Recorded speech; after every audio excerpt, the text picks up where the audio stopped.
अब की बड़ी खबर नेपाल से आ रही है। हिंसक झड़प के बाद नेपाल में राजनीतिक संकट गहरा गया है। नेपाल के कृषि मंत्री, स्वास्थ्य मंत्री और गृह मंत्री ने अब तक इस्तीफा दे दिया है। ओली को आवाज से निकालने की तैयारी की जा रही है। कहा जा रहा है कि जो नेपाल के प्रधानमंत्री हैं वो नेपाल छोड़कर भाग सकते हैं। काठमांडू में पथराव और आगजनी में 4 मंत्रियों के घर जला दिए गए हैं। हेलीकॉप्टर से मंत्रियों को निकालने की तैयारी की जा रही है। नेपाली पीएम ओली के इस्तीफे की मांग तेज हो गई है। सेना अध्यक्ष ने भी वहां एक्शन तेज कर दिया है। राष्ट्रपति के आवास पर भी कब्जा किया गया है, तोड़फोड़ की गई है। नेपाल की मौजूदा स्थिति को देखते हुए भारत नेपाल सीमा पर चौकसी बढ़ा दी गई है। एसएसबी यानी सशस्त्र सीमा बल ने सीमा पर अतिरिक्त और तैनाती बढ़ा दी है ताकि कोई भी नेपाल की गतिविधि का असर भारत में ना होने पाए, क्योंकि जिस तरीके से नेपाल ने बीते दिनों भारत के साथ हरकत की, जिस तरीके से नेपाल ने भारत को निशाना बनाने की विपुलेख को लेकर कोशिश की, उसको लेकर आशंका है कि इस हिंसक झड़प का असर कहीं भारत पर ना पड़ जाए, क्योंकि चीन के साथ मिलकर केपी ओली बीते दिनों से जो साजिशें रच रहे थे वो कहीं ना कहीं नेपाल पर ही भारी पड़ गई। वैसे भी आपको मालूम होगा, चीन जहां जहां हस्तक्षेप करता है, जिन जिन देशों से दोस्ती बढ़ाता है, वहां कुछ ना कुछ गड़बड़ जरूर होती है।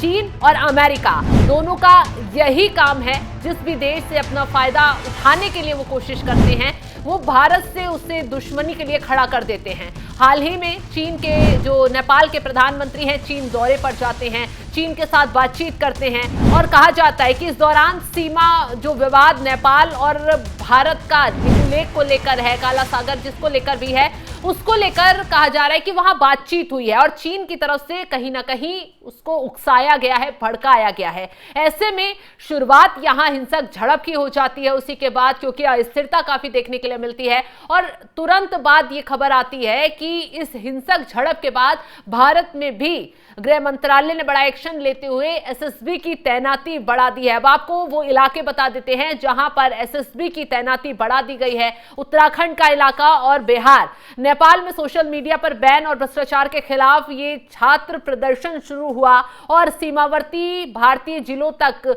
इस आंदोलन की हवा पहुंचती नजर आ रही है। तो ऐसे में काठमांडू से शुरू हुआ ये विरोध प्रदर्शन वीरगंज, कलेया, गौर, रोहतहट, जनकपुर जैसे शहरों में तेज हो गया है। प्रदर्शनकारियों ने समूह में राष्ट्रीय झंडा लेकर सड़कों पर राष्ट्रगीत गाया, सरकार विरोधी नारे लगाए। इसमें बड़ी संख्या में छात्र और सोशल मीडिया से जुड़े लोग शामिल रहे। स्थिति बिगड़ने के बाद नेपाल पुलिस और सुरक्षा बल के बीच झड़प हुई है, जिसमें 14 लोगों से ज्यादा की मारे जाने की खबर सामने आ रही है और बड़ी संख्या में लोग इस हिंसक झड़प में घायल भी बताए जा रहे हैं। हालात को नियंत्रित करने के लिए नेपाल सरकार ने सेना की तैनाती कर दी है, तो दूसरी तरफ नेपाल की सीमा से लगने वाले बिहार के जिलों में चौकसी ज्यादा बढ़ा दी गई है।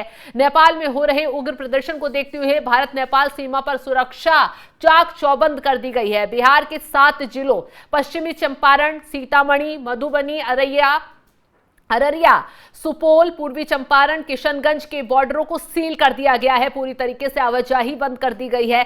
संदिग्ध लोगों पर नजर रखी जा रही है। कहीं इस हिंसक झड़प की आड़ में भारत के खिलाफ कोई साजिश न रच दी जाए, कोई ऐसा विरोधी तत्व भारत में एंटर ना हो जाए जो नेपाल की हिंसक झड़प का असर भारत तक पहुंचाए। इसलिए तैनाती लगातार भारत की तरफ से एसएसबी की बढ़ा दी गई है। सीमा को पूरी चौकसी से निगरानी रखी जा रही है। कोई भी संदिग्ध अगर नजर आ रहा है, तुरंत उस पर एक्शन के लिए तैयारी सेना ने कर ली है। अब देखना यह होगा कि नेपाल में जो हिंसक झड़प हो रही है, इसका क्या नतीजा निकलकर सामने आता है, क्योंकि हालात वहां नजर आ रहे हैं कि केपी ओली इस्तीफा देकर दुबई भाग सकते हैं, क्योंकि वहां जो स्थिति लगातार बनी हुई है, जो खबरें निकलकर नेपाल से आ रही हैं, वो वाकई में काफी भयावह हैं। जो तस्वीरें वहां से निकलकर आ रही हैं वो वाकई में डराने वाली हैं। लोगों ने राष्ट्रपति भवन पर हल्ला बोल दिया है, तोड़फोड़ लगातार मचाई जा रही है, आगजनी की जा रही है। इस कदर लोगों की भीड़ घरों से बाहर निकलकर सड़कों पर तैनात हो गई है, सरकारी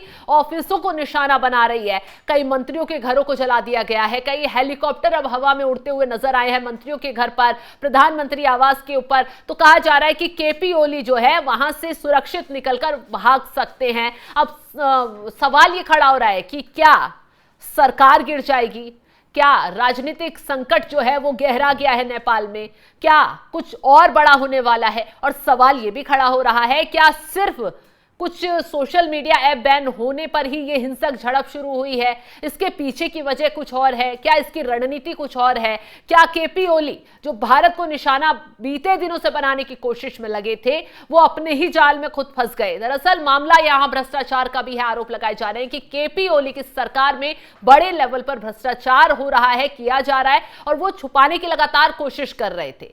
तो ऐसे में और एक ये भी आरोप लगे कि उनकी तरफ से संविधान जो वहां पर माना जाता है उसमें बड़ा बदलाव किए गए।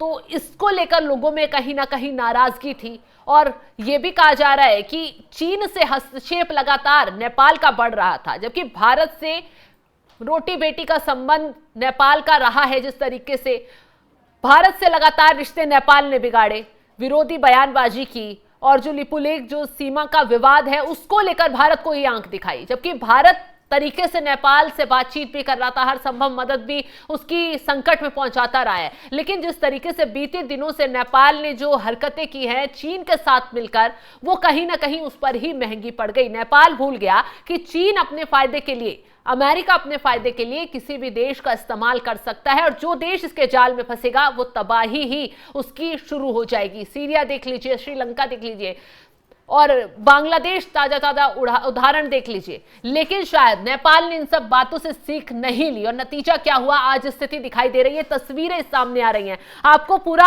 आंकड़ों की उससे बता देते हैं कि नेपाल के पीएम ने चीन जाकर क्या डील की और कैसे अमेरिका और चीन से नजदीकी नेपाल को ले डूबी है। बता दें केपी ओली शर्मा हाल ही में चीन के करीबी भी माने जाते हैं। भारत विरोधी उन्होंने बयानबाजी देना जब से चीन से नजदीकी बढ़ी शुरू कर दिया, और इस दौरे पर उन्होंने चीन के साथ कई समझौते किए, जैसे बीआरआई, ओली सरकार ने बीआरआई के तहत चीन के साथ कई परियोजनाओं पर समझौता किया। इन परियोजनाओं को लेकर नेपाल में कर्ज बढ़ने की चिंताएं हैं। चीन ने नेपाल के साथ अपनी कनेक्टिविटी और बुनियादी ढांचे को बढ़ावा देने के लिए भी कदम उठाए। ओली ने चीनी राष्ट्रपति शी जिनपिंग के सामने भारत के साथ लिपुलेख सीमा विवाद का मुद्दा उठाया, और बता दें नेपाल फिर इसी के बाद से कुछ नक्शे मैप भी जारी किए गए। लिपुलेख को अपना पूरा क्षेत्र अपना बताया गया, जबकि भारत उसे अपना क्षेत्र मानता है। इसी बात को लेकर विवाद है, लेकिन चीन ने जिस तरीके से आंख दिखाई और नेपाल को भड़काया, उसका सीधा असर देखने को मिल गया। अब जाहिर सी बात है, जिस तरीके से चीन ने नेपाल ने मिलकर हरकत की है, उसका अंजाम अब भुगतना पड़ गया है नेपाल को, और भारत की सरकार भी अब पूरी तरीके से एक्टिव हो गई है। इस मामले को देखते हुए सीमा पर एसएसबी को तैनात कर दिया गया है, चौकसी बढ़ा दी गई है कि कहीं इस हिंसा की आग इन बॉर्डर तक ना बढ़ जाए। जो बिहार के नेपाल से लगते बॉर्डर हैं उनको पूरी तरीके से सील कर दिया गया है। लोगों पर निगरानी रखी जा रही है कि कोई संदिग्ध गतिविधि यहां ना होने पाए। अब देखना यह होगा कि नेपाल से अगली तस्वीर क्या निकलकर सामने आती है, क्योंकि सेना का हस्तक्षेप वहां पर बढ़ गया है। केपी ओली के इस्तीफे की खबर सामने आ रही कि वो इस्तीफा देकर वहां से भाग सकते हैं, निकल सकते हैं। मंत्रियों के घर जला दिए गए हैं। हालात इस वक्त काफी बुरे नेपाल के नजर आ रहे हैं। प्रदर्शन और ज्यादा उग्र होता जा रहा है। खबर तो यह भी आ रही है कि ये जो हिंसा है वो किसी ऐप बैन को लेकर तो है ही, लेकिन इसका मकसद जो है असली वो राजनीतिक मकसद है। कुछ नेता और वहां के लोग केपी ओली के जो तानाशाही चल रही थी उससे काफी परेशान थे, और छोटे छोटे मुद्दे होते चले गए, और आखिर में ये एक बड़ा मुद्दा मिल गया जिसकी वजह से विवाद गर्मा गया है। अब इसका असर कितना नेपाल पर होगा, क्या तख्ता पलट की तस्वीर देखने को मिलेगी, क्या सरकार में कुछ उलटफेर होगा, क्या कुछ निकलकर सामने आता है, वो अपडेट हम आपके साथ साझा करते रहेंगे। फिलहाल तमाम जानकारी के लिए आप हमारे साथ जुड़े रहें। नमस्कार।